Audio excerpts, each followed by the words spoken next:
Hey, bonjour tout le monde, j'espère que vous allez bien, bienvenue dans une nouvelle vidéo dédiée à S13. Dans cette troisième vidéo dédiée à S13, on va s'intéresser aux forks et comment tracer les forks d'un processus.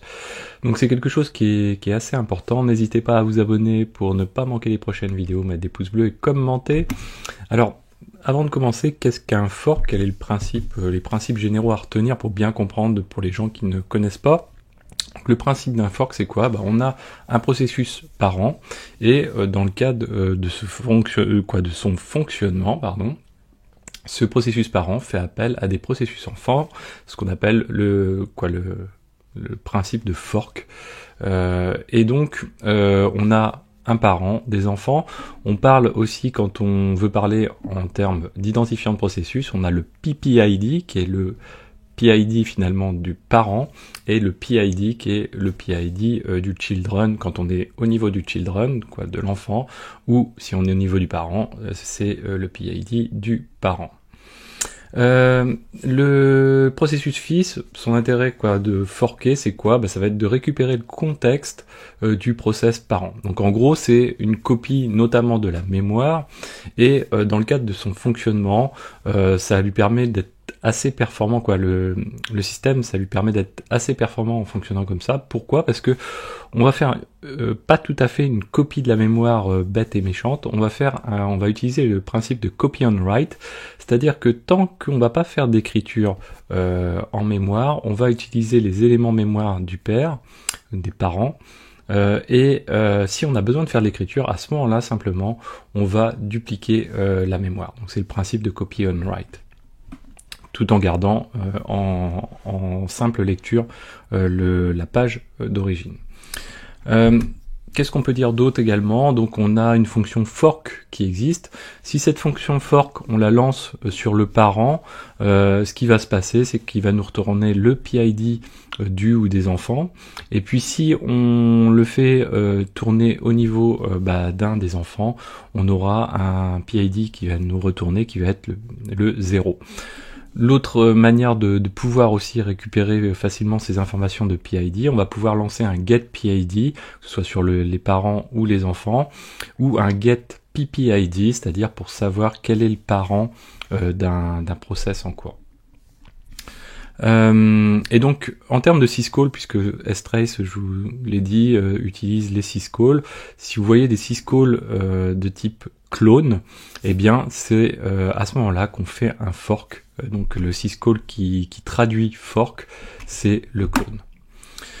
Petite parenthèse encore, sur les process zombies, c'est des questions qui reviennent très souvent, qu'il est important de connaître. Alors, on va pas rentrer dans le détail, c'est pas l'objectif de la vidéo.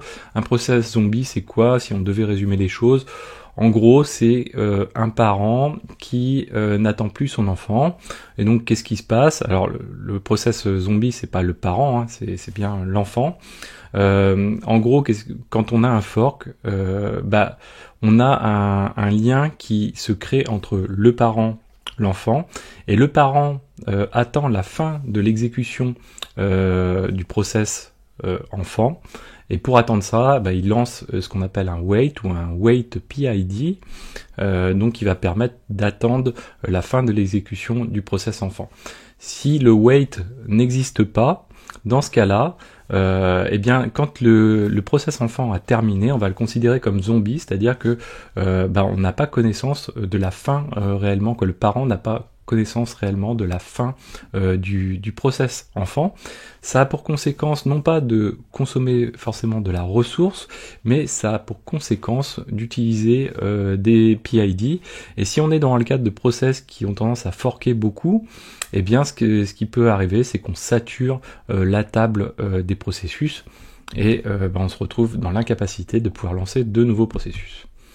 Donc pour traiter ces process zombies, on peut leur passer un signal, aux parents, on peut passer un signal kill spécifique, donc SIG, children, ou CHLD, pour pouvoir y mettre fin. Alors venons-en à nos moutons, hein. On est là pour l'option -F, donc pour les forks de strace. Et donc son principe, il est assez simple, hein. Si je prends hop, on va se remettre ici. Si je prends, donc dans le lien de la description, vous avez l'ensemble de ces scripts. Là, on va utiliser le script qui s'appelle fork. Donc là, vous voyez que ce qu'il fait simplement, c'est qu'il détermine un parent et il lui attribue un enfant. Donc là, l'enfant, c'est le 5318 et le parent, c'est le 5317. Vous voyez qu'il reste à l'écoute. Si je tape un C, il va me créer un nouveau fork. Vous voyez que là, on n'est plus sur le 5318 comme enfant, mais 5390. Donc là, on a quelque chose qui tourne. Si on regarde au niveau des process ce qui s'y passe, on va se mettre comme ça assez gros, voilà. Hop. On va se mettre comme ceci.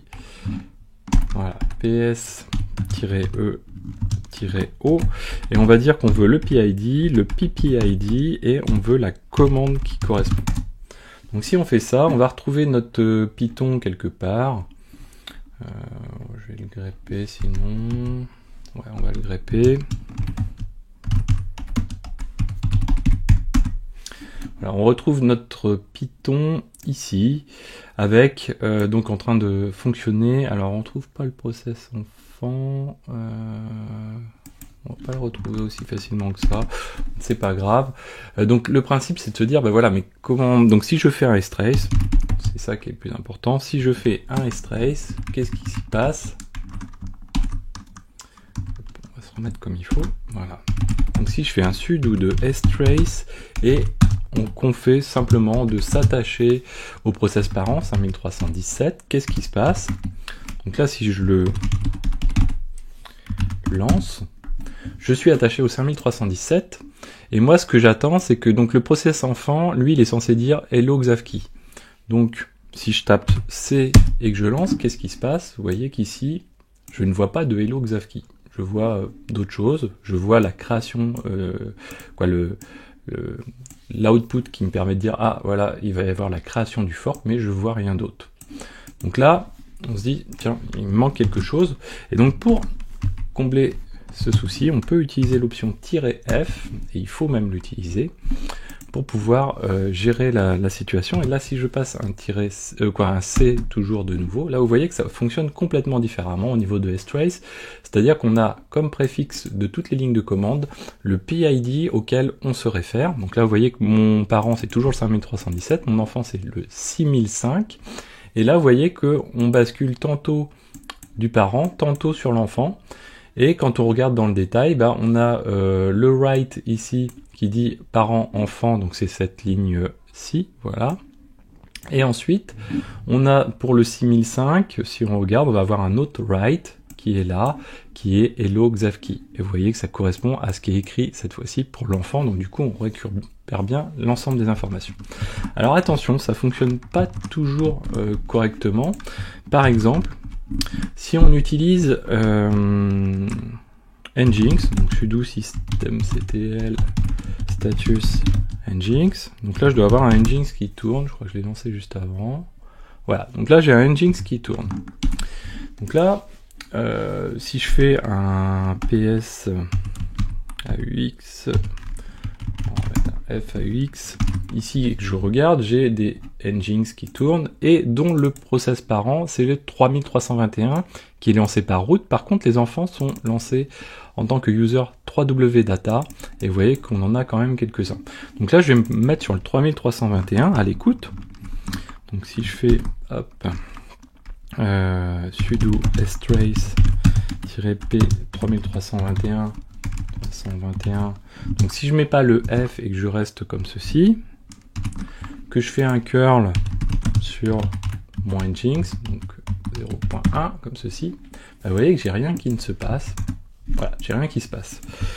Donc là je me dis bon ok, je vais passer mon "-f" pour avoir les forks de mon process en question. Et là, toujours la même chose, j'ai rien qui se passe. Donc finalement, strace n'est pas en mesure non plus de totalement tout tracer dans ce cas de figure-là, mais on a la solution. Strace permet de tracer en même temps plusieurs processus. Il suffit de lui passer simplement la liste de processus. Donc pour faire ça, ça va être très simple. C'est que nous allons faire un PID off Nginx. Donc déjà, on va partir de ça. Là, on a la liste des processus. Strace, il lui faut la liste des processus séparés par des virgules, donc ça va être très simple. On va faire un tr et on va lui passer un espace qu'on va remplacer par une virgule, comme ceci. Donc derrière, on n'a plus qu'à passer cet élément-là, donc le résultat de cette commande, on va mettre du coup entre parenthèses et $, à strace-p comme ceci. Et là, du coup, on va pouvoir se connecter dessus. Hop là, il me faut un petit sudo. Voilà. Et donc là, désormais, donc là on est bien dans la partie de droite, je vais faire mon curl. Et vous voyez qu'à chaque curl, cette fois-ci, on récupère bien les informations. On voit bien ici les éléments qui sont récupérés pour être affichés à ce qu'on a à l'écran. Vous voyez qu'on a le write, etc. On a les logs aussi, donc là c'est aussi quelque chose d'assez intéressant. On a les logs qui sont écrits dans varlog au niveau de Nginx. On reverra un petit peu tout ça un petit peu plus tard. Mais vous voyez que donc pour suivre ces process, c'est une autre manière pour contourner la problématique, notamment dans le cadre de Nginx, où on peut être souvent amené à faire du debug dessus. C'est assez intéressant de le connaître. Voilà, donc j'espère que cette vidéo vous a plu. N'hésitez pas à la partager, à mettre des pouces bleus, à commenter. Et moi, je vous dis à très bientôt sur Xavki.